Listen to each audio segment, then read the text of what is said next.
Conversa Bem Viver.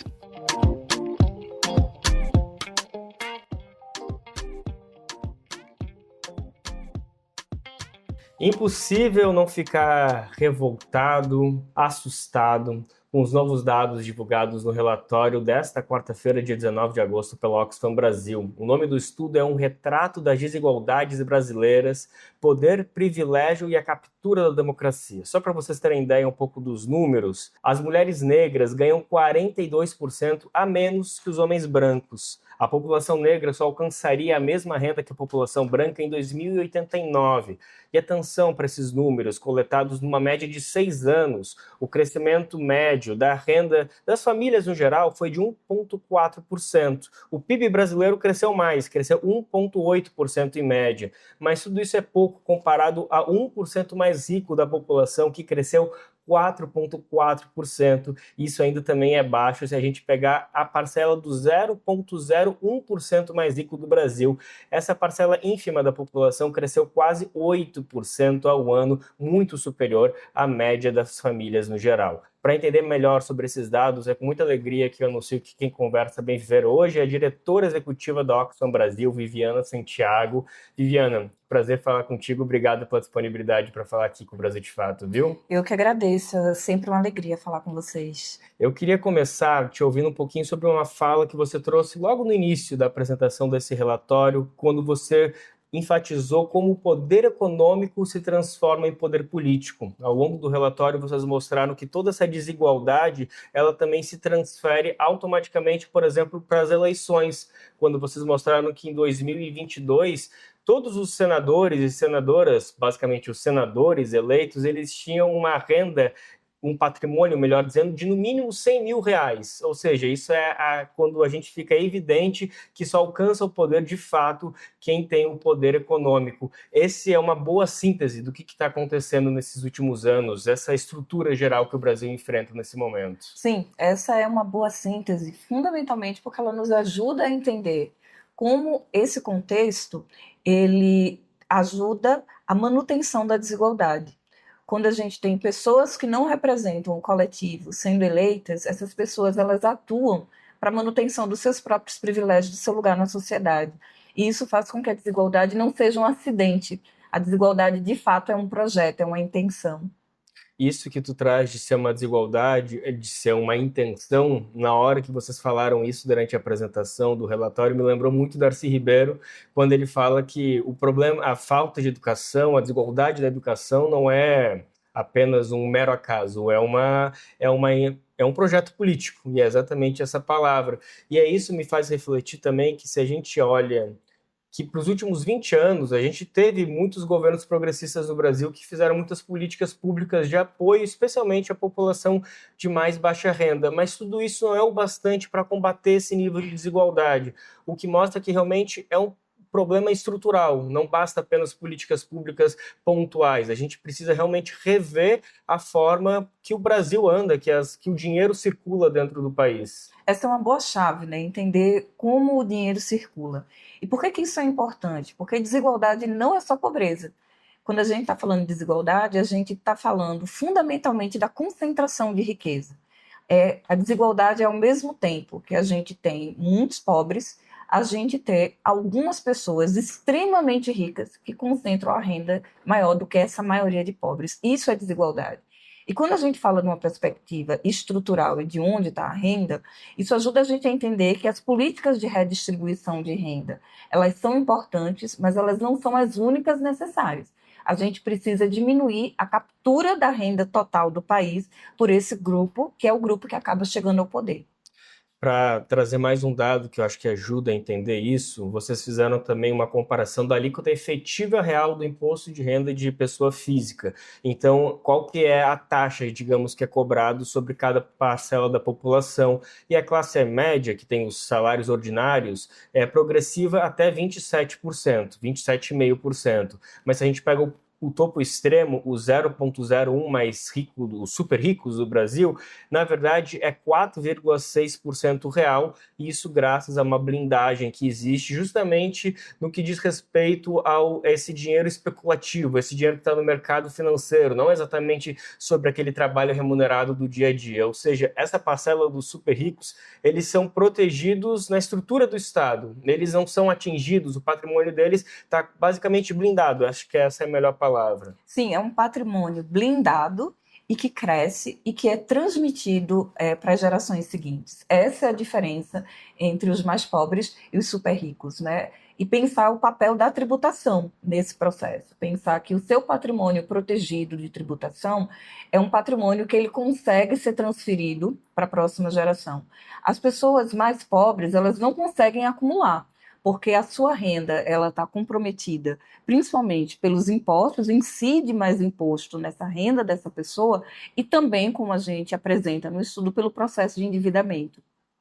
É perverso, né? É difícil escolher uma outra palavra sem não essa, porque é a clara manutenção de um projeto político que vem, se a gente parar para pensar, e nem precisa correr tanto aos livros de história, a formação desse Estado, né? Quando a gente olha para o processo de colonização, basicamente a gente vê uma manutenção. A gente teve o fim da escravidão do Brasil, uma série de leis, mas na prática a gente não está tão distante daquele 1500, 1600, quando tratavam parcela da população como mercadoria. Exatamente, né? Sem entrar no debate de que a gente tem um processo abolicionista que não é reparatório, e isso é um problema, né? Porque isso faz com que essa população ela não seja inserida de fato na sociedade. A gente tem outra perspectiva, que é entender que o processo tributário, as políticas fiscais, vamos dizer assim, que a gente vê hoje no Brasil, elas são basicamente as mesmas da época do Brasil colônia, ou seja, o projeto de colonização, o projeto colonial, ele permanece.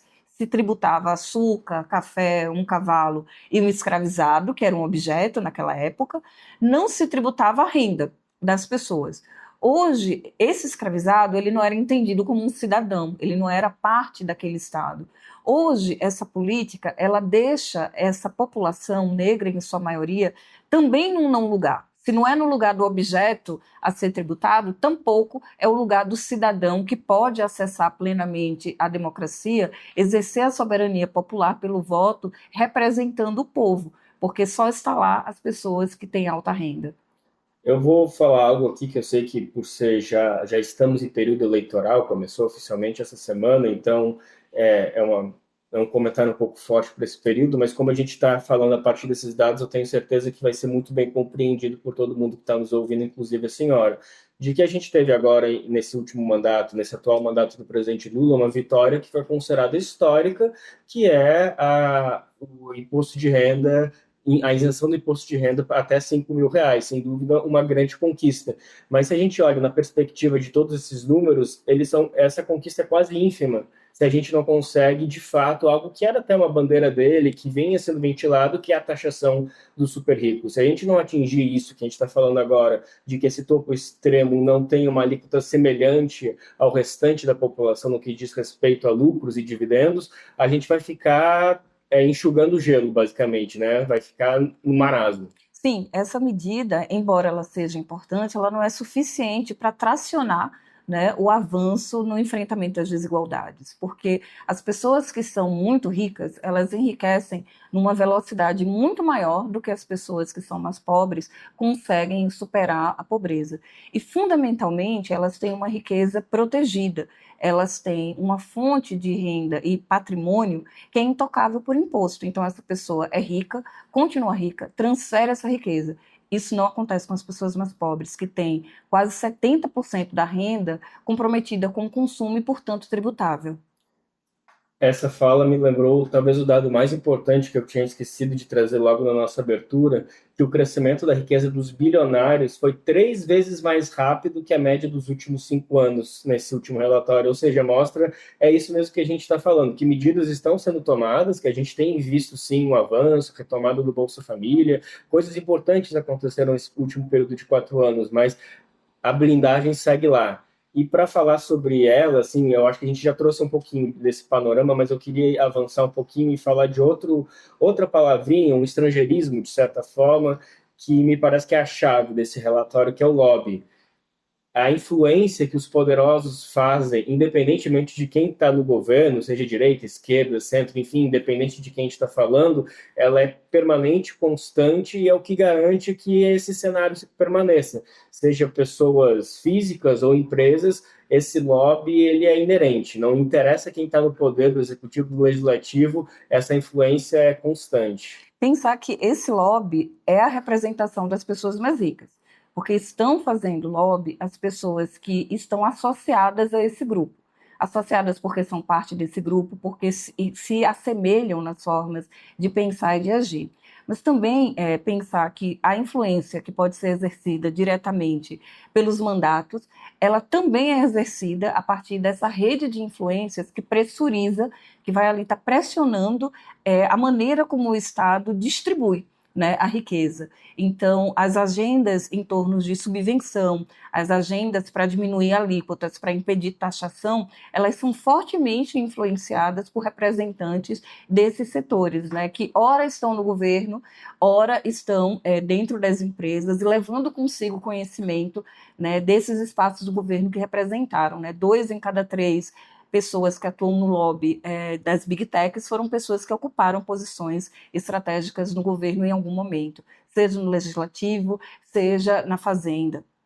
E sobre tudo isso, algo que eu também estava pensando enquanto vocês falavam, talvez seja uma visão particular minha, mas acho que faz sentido que o lobby é uma palavra que ela parece que ela é até utilizada para afastar o entendimento das pessoas, porque é uma palavra estrangeira que não tem uma tradução exatamente exata, né? Fica meio o que é exatamente esse lobby? Parece até que ela é usada propositalmente para afastar a compreensão da parcela geral da população de o que é isso, o que é essa influência. Que no final das contas a gente não está falando de corrupção, não é exatamente disso que se trata, mas é uma influência escondida, é algo que a gente não sabe o que está acontecendo, mas de repente vem uma medida ou cai uma medida porque algum acordo atrás das cortinas foi feito. Pensar esse lobby, né, como essa pressão, né, como incidência, como tentar exercer influência, seria uma tradução possível. O lobby é um processo de incidência, você está incidindo porque você quer influenciar, né, um processo de decisão. E essa influência, ela vai acontecer tanto pelos interesses, né, que vão estar ali comparecendo, no acesso que essas pessoas têm a essas reuniões com tomadoras e tomadores de decisão, a recursos para produzir dados que beneficiem, né, o seu entendimento da questão, como que elas ocupam as audiências. Então, o lobby tem a ver com a capacidade de influenciar. E aqui no Brasil, a gente tem pouquíssima transparência sobre o lobby. E a gente tem, ao mesmo tempo, um processo de incidência política da sociedade civil. Agora, tem as mesmas capacidades no sentido de recursos financeiros que possam moldar produção de dados, que possam garantir a realização de viagens para se reunir com tomadoras e tomadores de decisão, para ocupar os espaços no momento em que as votações, as decisões estão sendo feitas? O poder do conjunto da sociedade civil não é o mesmo. A gente está falando de uma assimetria gigante entre as pessoas que fazem lobby para essas grandes empresas e corporações e as pessoas que atuam em nome do conjunto da sociedade brasileira. E aí, quando a gente fala de tudo isso, me parece fundamental que a gente discuta um pouco da influência das bets, que acho que é o fenômeno mais recente, que esse relatório consegue mapear muito bem, consegue já trazer o poder que essas empresas tem tido de influenciar tanto nas decisões políticas, como aconteceu ano passado, que após uma pressão conseguiram barrar uma medida que justamente elevaria a taxação que essas empresas teriam de 12% a 18%, e também a influência que eles têm para conseguir atuar diretamente na comunicação com a população por meio de propagandas e fazer com que pareça um negócio legal, ou seja, um negócio que beneficie. As bets, elas são realmente o maior perigo? Eu poderia dizer que as bets, elas são parte desse enorme problema de desigualdade. Porque a partir do contexto das bets, a gente consegue entender parte do endividamento da população, que se relaciona inteiramente com bets. E a gente também pode entender como esse segmento consegue continuar lucrando, né? E não existe limite suficiente para esse lucro a partir da pressão que foi exercida pelo lobby, né, para que a gente não tivesse uma tributação efetiva desse segmento. Então, você tem as duas pontas, né? Você tem aqui a proteção da extrema riqueza e uma atuação contundente no processo de empobrecimento da população. Então, se não é sozinha responsável pela desigualdade, contribui de maneira muito contundente para a mesma. Bom, agora sim, para se encaminhar para o final da nossa entrevista, eu queria falar das recomendações que vocês trazem, que eu acho que até poderia ser mais enfático, medidas urgentes, do que de fato recomendações. Uma delas eu acho que a gente já conversou bastante, que é o fim da isenção do imposto de renda sobre lucros e dividendos e uma alíquota mínima para altas rendas. Falamos também sobre a taxação sobre grandes fortunas e heranças. Mas eu acho que tem mais dois pontos que a gente poderia abordar um pouquinho mais. A verdade é que o terceiro ponto a gente também comentou um pouco, que são esses mecanismos anti-captura, regras de integridade pública e transparência do lobby e controle severo entre as portas giratórias, que é quando uma empresa tem um representante de uma empresa que de repente magicamente aparece no governo ou vice-versa, a pessoa está no governo e vai para a empresa. E o último ponto, que é o incentivo à participação política de grupos excluídos. Então, só queria te ouvir um pouquinho mais sobre o que é esse conceito de portas giratórias e de como ele de fato está presente, que às vezes parece coisa de filme, né? Mas na verdade está na vida prática da população. É tão prático que às vezes se torna invisível, assim, de tanto que faz parte da nossa realidade. Você ter pessoas que elas atuam num segmento e que essas pessoas de repente migram, passam a trabalhar no governo, por exemplo, né? Pensar, essa pessoa ela tem um chamado especial, compõe uma secretaria, compõe um quadro do governo.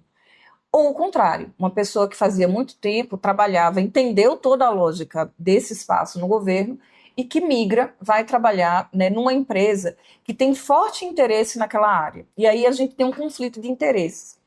O conceito que está do lado do conceito de porta giratória, que são as pessoas indo e vindo, é o conceito de dizer, mas será que é ético? Você trabalhava no governo e agora você está trabalhando nessa empresa que vai dialogar exatamente com aquele lugar que você estava antes? Será que é ético, né? Você está numa empresa que entende daquilo tudo e aí você passa para o governo. Será que você está beneficiando? Então, esse limite ético é um limite que ele é pouquíssimo transparente quando a gente fala da porta giratória. Ajuda a gente a pensar que a gente precisa ter regras mais efetivas sobre o período de quarentena, né, que a pessoa deve ficar antes de migrar para um setor ou outro. Mas a pergunta fundamental é, será que a quarentena ela é suficiente? Será que a gente não devia assumir o conflito de interesse como algo muito mais importante do que o tempo que a pessoa passa sem trabalhar nesse setor? E tudo isso me faz crer, me faz pensar que, embora seja fundamental que a gente olhe para as eleições como algo, como uma ferramenta potente de combate a isso, inclusive esse é o último ponto que a gente já vai falar sobre isso, mas eu só queria fazer uma provocação anterior que me parece que a gente está quase numa enrascada. A gente tem alguns candidatos à presidência nesse momento, mas todos, de alguma maneira, têm projetos políticos muito diferentes e que fazem a diferença, mas na prática, enquanto a gente tiver governos à mercê dessa pressão, seja dessas portas giratórias, seja desse lobby, a gente nunca vai conseguir fazer esse combate efetivo à desigualdade. Realmente a gente precisa de uma ruptura que é mais do que simplesmente escolher entre um governo e outro. A gente realmente precisa ter uma nova percepção sobre onde se ataca quando a gente quer combater as desigualdades. De fato, pensar que para o enfrentamento, né, desse contexto complexo, a gente precisa de soluções que elas não se baseiam numa única resposta. A gente está falando de campanhas públicas, a gente está falando de quem são as pessoas que chegam para representar o conjunto da população, que está fundamentalmente relacionado com o processo de campanhas e financiamento eleitoral. A gente também está falando sobre como é que essas pessoas elas têm tanto poder político, porque elas têm muito poder econômico. Então, a gente precisa de medidas, e aqui a gente aponta medidas, por exemplo, numa perspectiva fiscal. A gente fala dessas pessoas exercendo, a partir dos seus grupos de interesse, o lobby. Então, a gente precisa de transparência sobre esse lobby. E a gente precisa aumentar a capacidade de intervenção da sociedade civil. Ou seja, como é que a gente garante a participação popular, como é que a gente garante de maneira concreta a soberania popular dentro desse processo democrático. Ou seja, a gente precisa ter atenção que tem muitos, digamos, presidentes, deputados, senadores que estão no poder que a gente nem elege. São essas pessoas que dominam os meios de produção, que exercem o lobby, independente de quem está lá, e é para aí que a gente também precisa olhar, de como que a gente pode ter poder também de decidir quem são essas pessoas, esses grandes influenciadores que fazem esse lobby às escondidas e a gente nem consegue escolher na urna ou não. Mas tem uma parcela desses políticos que a gente pode escolher, que são de fato os deputados, senadores, e esse sim a gente pode fazer uma grande mudança se a gente começar a votar em mulheres, mulheres negras, pessoas indígenas, PCDs, que são realmente os grupos marginalmente excluídos desse poder, e aí está uma grande função nossa, como votantes, como participantes da democracia. A eleição é o grande momento que a gente pode combater essa desigualdade. Sim, a eleição é uma grande oportunidade, reconhecer o perfil das pessoas em quem a gente vota, né? De onde essas pessoas vêm, que grupo representam, e entender que vai ser mais difícil nós encontrarmos as pessoas que se parecem com a maioria da população e que tenham projetos que visam beneficiar a maioria da população. Portanto, seja intencional, pesquise. Essas pessoas, mulheres negras, pessoas LGBTQIAPN+, pessoas com deficiência, pessoas que têm uma agenda progressista, popular, com foco na redução de desigualdades, são pessoas que não estão sendo mostradas. São pessoas que não têm suficiente espaço de TV, são pessoas que não têm suficiente espaço de propaganda eleitoral. Então, a nossa tarefa é buscar por essas pessoas. Porque, por outro lado, embora não sejam a maioria, algumas delas conseguem vencer todas essas barreiras que já começam na candidatura e, então, são candidaturas que nós poderíamos fazer possíveis. Mas também é fato que essas pessoas chegando ao poder, elas também vão estar sendo influenciadas por esse lobby que a gente está comentando até agora, né? Essas pessoas chegando ao poder, elas tendem, elas vão receber essa mesma pressão, mas elas tendem a atuar muito mais de maneira conectada com as agendas do conjunto da população.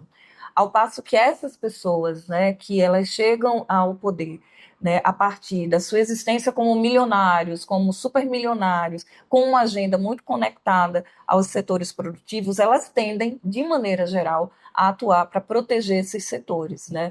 Não quer dizer que um ou outro necessariamente vai conseguir exercer, mas a gente consegue fazer as contas, né, das pressões que são exercidas e, embora você tenha uma atuação progressista e popular, isso não é determinante para o resultado, né? Porque pelo meio do caminho, outras pessoas, dentro da correlação de forças, elas vão ter os seus projetos muito mais efetivos. Viviana Santiago, minha agente, diretora executiva da Oxfam Brasil, ela que acabou de detalhar e explicar para a gente esse novo estudo que acabou de chegar do relatório anual, um retrato das desigualdades brasileiras, poder, privilégio e a captura da democracia, mais um trabalho fundamental da Oxfam para mostrar como a gente está avançando, mas muito menos do que a gente precisa se a gente quer construir uma sociedade definitivamente justa. Um relatório que realmente incomoda, né? Que dá raiva, que gera uma sensação que a gente precisa mover, e eu acho que isso que é o principal, algo que nos faça caminhar e pensar com mais criticidade sobre o nosso país. Viviana, prazer, obrigado e parabéns por esse trabalho. Obrigada, que bom que a gente incomodou, porque o objetivo é esse. Conversa Bem Viver.